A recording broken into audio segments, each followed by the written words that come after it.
Hello and good morning, everybody. Hi, it's Lucinda Berry. Hi, what are you doing? I had to sit there and go, wait a second. I know that name. And then all of a sudden it's you know, because what happens is, Lucinda, is that so many times you get directors and producers that call up and give you the rules. You got 10 minutes to talk and all that stuff. So all of a sudden I'm going, okay, she just said her name. Start talking, dude.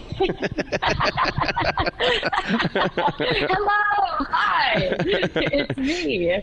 Hey, congratulations on this book, One of Our Own. I mean, this really does hit on a subject that is very, I mean, it gets inside your heart, and it, you know, but we don't ever see the real story of these people that dedicate their lives to such a thing as this, which is the suicide prevention hotline. And then Right. You add the twist, and that twist is a twist.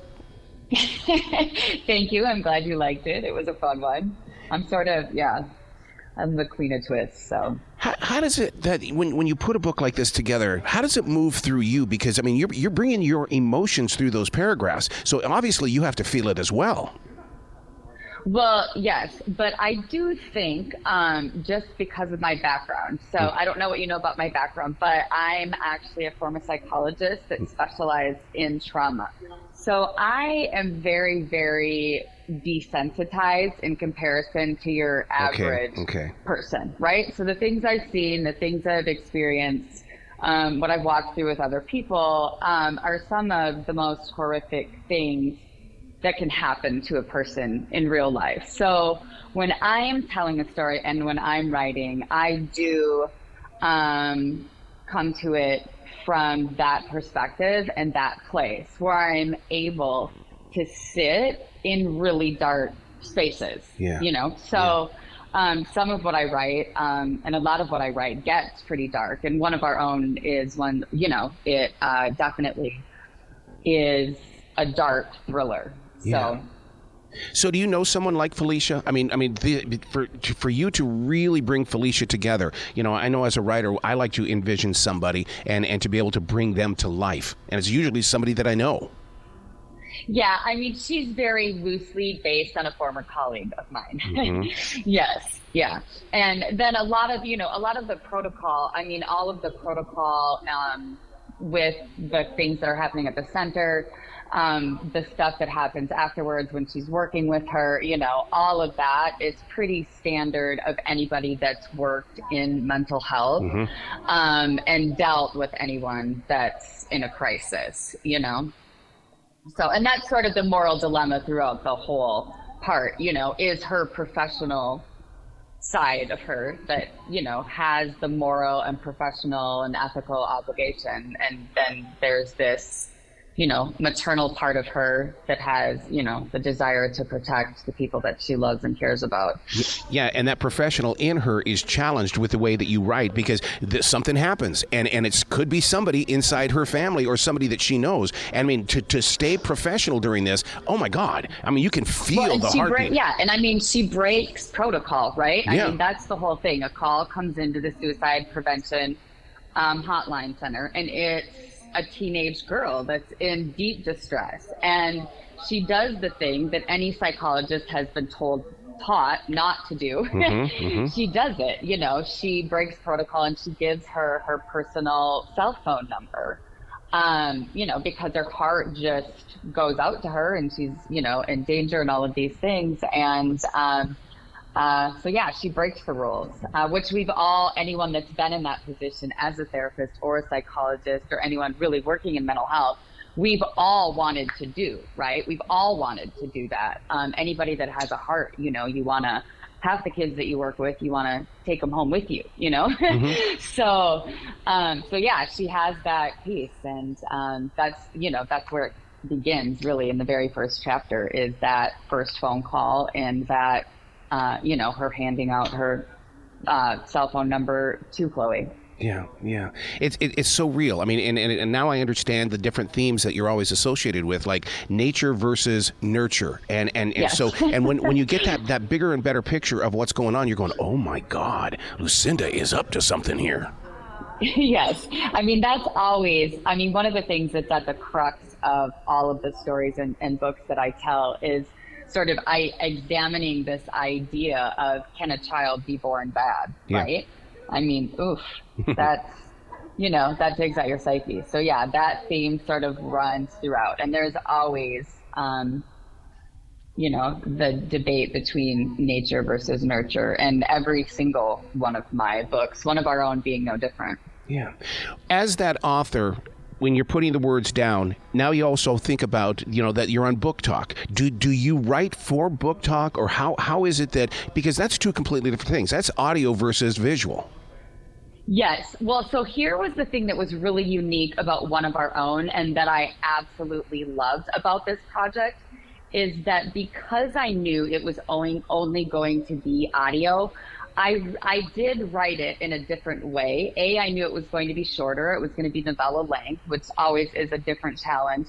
And then B, I knew people were predominantly going to be listening to it, but not just in regular audio, but fully produced, And so one of the things that I think is so powerful about this book is the calls that happen at the call center, because they feel very first person, real time, happening now. You hear the static on the other end of the phone, the sound of traffic, the urgency, all of that. And so this was really unique, and it's why I decided on the story that I did, is because I wanted it to work well within this format, and I think it did. I mean, I think it far exceeded my expectations, and so far the response has been super positive. So it sounds like other people did too. Yeah, because people nowadays, we're so used to listening to podcasts and listening to storytelling and things like that. I mean, to be on BookTok, I mean, it just gives you that opportunity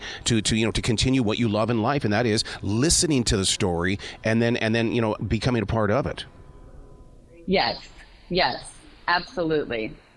Is it kind of scary for you right now with TikTok in trouble and with the House voting against it today? Because now, I mean, you use it as a business.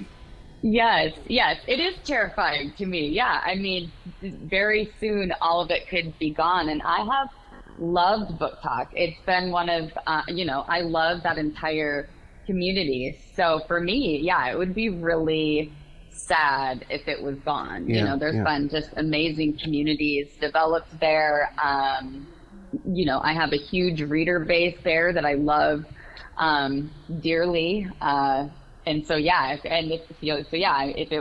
it was gone, it would really, really impact me in a lot of ways. So fingers crossed, it does not go away. Yeah, wow, it's scary times. As that author, do you still find yourself being the student when these stories come to you? Because you have to learn a lot about what you're going to be writing about. Yes. I am very, very, very much a student. And honestly, it's like one of the things that I love the most about writing, because ultimately, I'm just like a super nerd at heart. I would love to go back to school, just for fun, So there are some books, for example, When She Returned is one of my books that's about a cult. And I'm telling you, I could have researched all of that, the people that join cults, leaders, their background, all of that stuff. I could have researched and watched documentaries for years. And finally it was all right, LB, you got to actually write the book, because I mean, by the time I wrote that story, I could have written a whole actual textbook on the profiles of people that end up joining cults, because it was just so fascinating to me. I'm still at the core of my being just fascinated with human behavior. Yep. Which is both psychology and writing share that. It's sort of the same skill set in a way. See, I see that as being a silent wolf. In other words, you stand on the side of the forest and you're observing everything taking place, because there's always a storyline that's going to be created somewhere as long as you stay silent. Yeah. And watching it watching it unfold and play out, for sure. What is your writing discipline? Are you a nighttime person or a morning person when it comes to putting the words together? Ooh, it all depends. Honestly, it depends on what phase of writing I'm in, right? So if I'm in the writing the first draft, I really so much of that is dictated by like when it's coming to me, right? So that's really like I'm in this just like weird space 24/7. Sorry to the people around me, but so when I'm in that space, it's different. Now, when I'm in the like copy editing, proofing, the developmental edit, things like that, because sometimes that stuff can be super grueling. Like writers are actually like very dedicated like people. You have to be, because some of it is grueling. So like for the stuff that's like maybe not so fun, like the editing, yep. I will put myself on more of a like actual schedule, yep. Just to make sure I get it done, because there's always a deadline. So, and then I tend to be, do all of that like in the morning hours. I used to be a night owl. Like yep. for most of my life, I was a night owl. Like 10 to 2 were like my most productive hours. And then I don't know, something changed and I just flipped upside down. I don't know what happened, but yeah, here I am. So now I'm like crack of dawn. Hello, birds. Let's go. Yeah. So where can people go to find out more information about you and give you some love? Oh, so give me all the love. Well, right now, one of our own just came out. So you could go buy that wherever you purchase your audiobooks. It's everywhere: Audible, Amazon, Spotify, all the channels. If you want to find me, you can look me up. My handle is Lucinda Author on like all social media. Most of my time is on TikTok, so I'm on there acting like a fool if you want to see that. I don't know if you actually want to go there, but if you want to, I'm there acting goofy. So. I love it. I hope you come back to this show anytime in the future, because the doors... I would love to. Well, absolutely. This was so fun. Well, you be brilliant today, okay? You too. Go slay.